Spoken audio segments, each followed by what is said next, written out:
Hello guys, welcome back onto the channel and into one more Forza Horizon 3 video. I'm gonna be driving the Dodge Challenger. I think it's the R/T. No, it's the Dodge Challenger 70. And I mentioned in a couple of videos that I don't like muscle cars, and I still don't. But the Dodge Challenger 70 in this game, it's one of my favorite cars because this car is a kind of a do-it-all type of car. You can take this on in off-road racing without an off-road tune.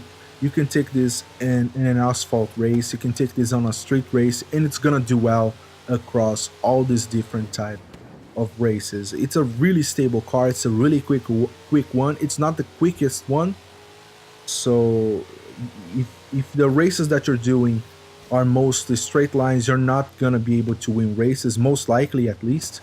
And I just overshot this corner a little bit, so I lost a bit of time, but I'm lucky that the other people kind of followed followed my line and ended up hitting the wall, which is something that I didn't do, so I didn't lose as much time as they did. And as you can see, I'm in an off-road section of the track, and I'm driving it perfectly fine. And the guy in front of me, the Genjar, which is the guy from the other video that I did on the Honda S2000, he's driving a Ford. I don't remember the model of his car, but he's driving an off-road car, a proper off-road car. And as you can see, he's not being able to keep up with me. I'm actually pulling away quite a bit. I make a mistake here because I go a little bit too deep in here, so it's gonna gain on me quite a bit, but it still is not, but it's still that's not gonna be enough for him to go for an overtake. So we're still in first place. We just crossed the first half of the track, and I have no trouble. One of the key aspects in this car in off-road races is that it doesn't bounce a lot.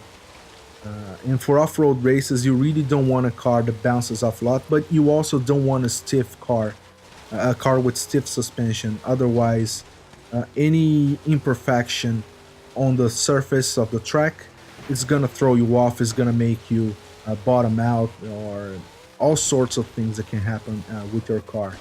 In this car, it doesn't get affected by that at all. It's very stable, and I think, yeah, I got stuck on that tree. I remember this part of the race.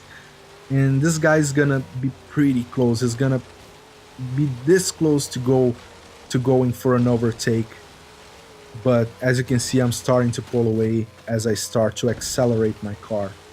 But yeah, as I was saying, this car doesn't get affected by the road imperfections. It's a pretty stable car, and I really love it. So if you're looking for a car to try that you haven't tried yet, try to give this car a go, and I think you won't regret it. And yeah, he's driving a Ford F100, which is probably tuned up for off-road racing. My car is not tuned up for off-road racing at all. Moving on to the second race of the video, Mountain View Scramble. I don't remember this layout, and even though Forza Horizon is an open world racer, when you start to play it a lot, you kind of start remembering some of the layouts that you race on in the online lobbies. It works like a track racer, but in an open world environment. So the more you play, the more likely you are to remember the layouts, and that's gonna work to your advantage. And as you can see, the acceleration in this car, the launch of this car is pretty good when you compare it to other cars that are racing against this one.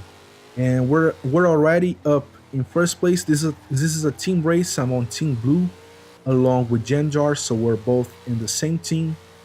And what matters here is that my team wins, not my individual finishing position, which is something that I don't think people really get in these races, because this is a team race. But I've seen a lot of people, even happen to me a couple times, where people on my team would actually try to fend me off, push me off the track, ram me off in an attempt to keep to get my position for them for themselves and finish ahead of me. And I don't really understand the thought behind it. I guess these people are actually going uh, the finishing position in the overall championship, which gives you a couple of extra thousand of credits. And that's something I like to see Turn 10 Studios, Playground Games changing Forza Horizon 4. There are two things basically. One is don't give extra points to people who do the races drifting, because sometimes you work really hard and you get that first place finish, and I missed my checkpoint. Oh man, I forgot about this part. That's gonna cost me a couple positions. We're down in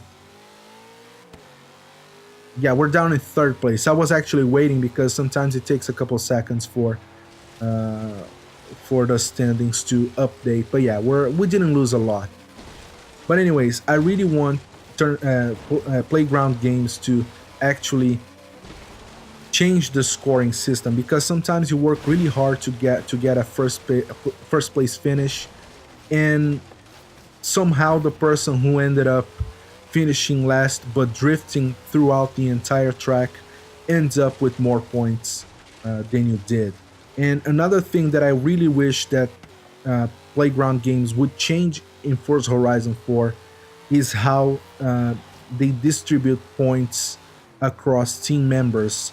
Because the way things are in Forza Horizon 3, there's no incentive for people to actually play as a team. It's mostly like a free for all kind of thing going on, because there are people who are just interested in finishing ahead of everybody else, regardless of what they're gonna be doing against the teammates.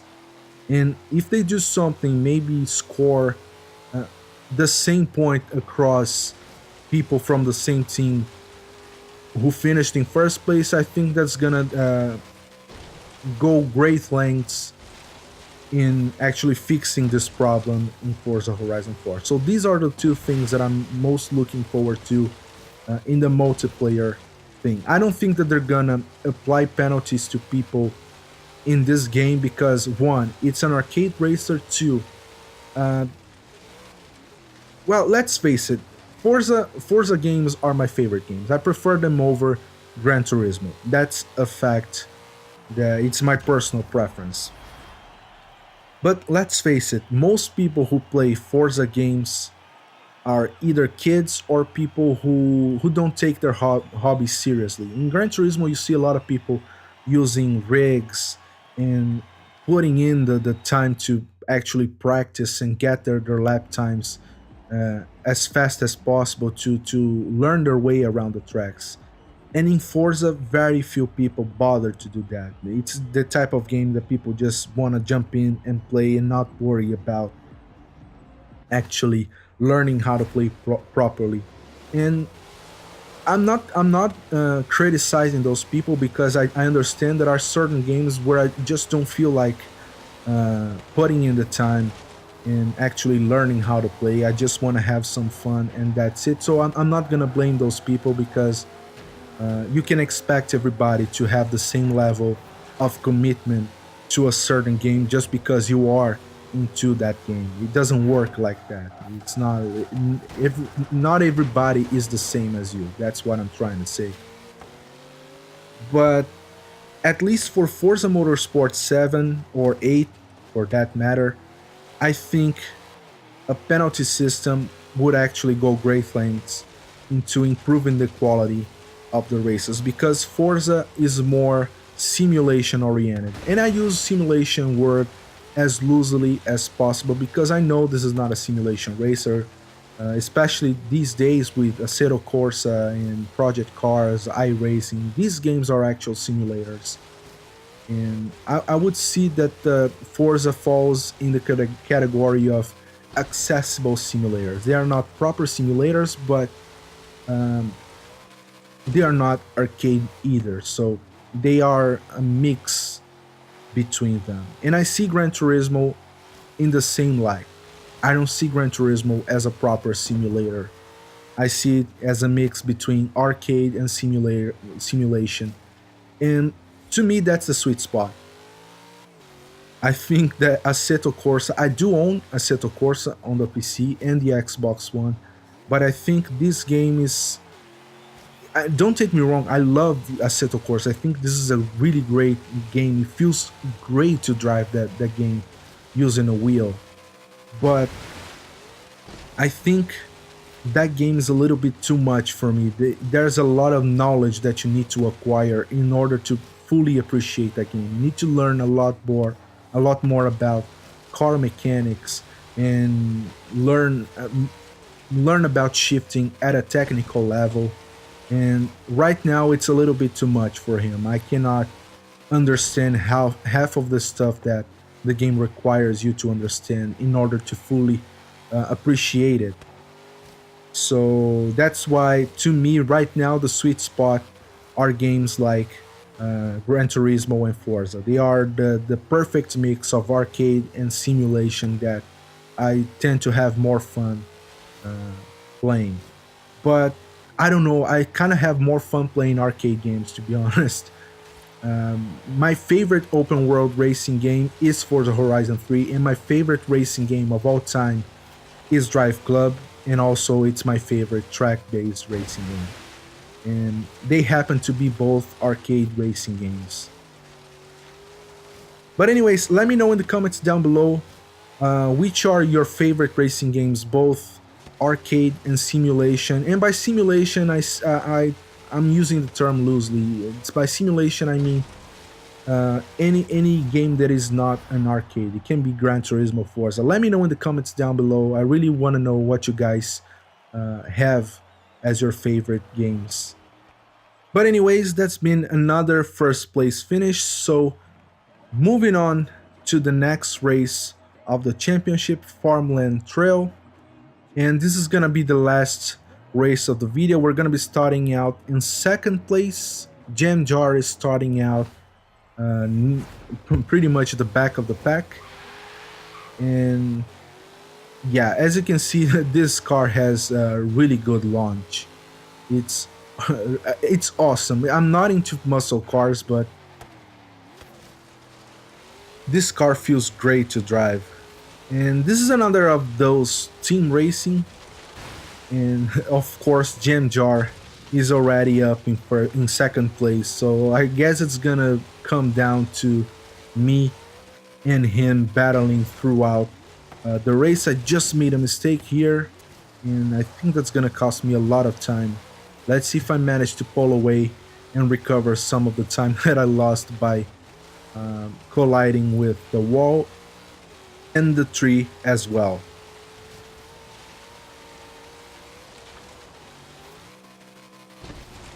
So yeah, my car has the straight line speed that Jim Jar's doesn't have. I figured that his car is probably best suited for cross-country racing because it's all off-road. And I don't think his car does well in the asphalt.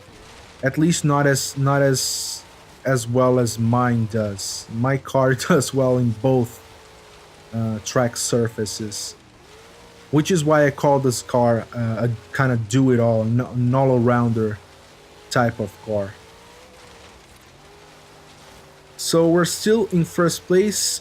All the first four places are taken up by my teammates, with only one guy lost among the red team, the guy in 8th place. But that's fine because we still have a lot of we still have a big advantage over the red team. Somehow the one of the guys in the red team managed to gain the 4th position, even if just for a couple seconds, and he lost it again.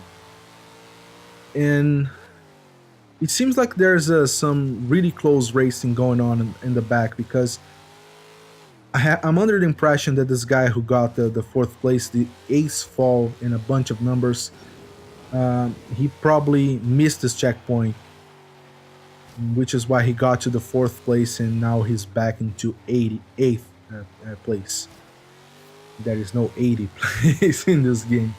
And I really wish that no game ever does that. Or maybe that's actually, on second thought, that could be a probably a really good game. Can you imagine racing against maybe 100 people in the same lobby? That would be I don't know, chaotic and at the same time awesome. If it's an arcade racer, if it's in a simulation racing game, that's gonna be frustrating as hell. But anyways, guys, that's been another first place finish. So not a whole lot happened during these races, which is why I spent most of my time talking about other stuff. And I kind of enjoy this type of videos as well. I really enjoy talking to you guys. So I hope you enjoy listening to any crap that I have to say. But anyways, guys, I hope you liked the video. If you did enjoy it, hit the like button, subscribe to the channel for more Forza Horizon 3 content, share the video with your friends and on your social media.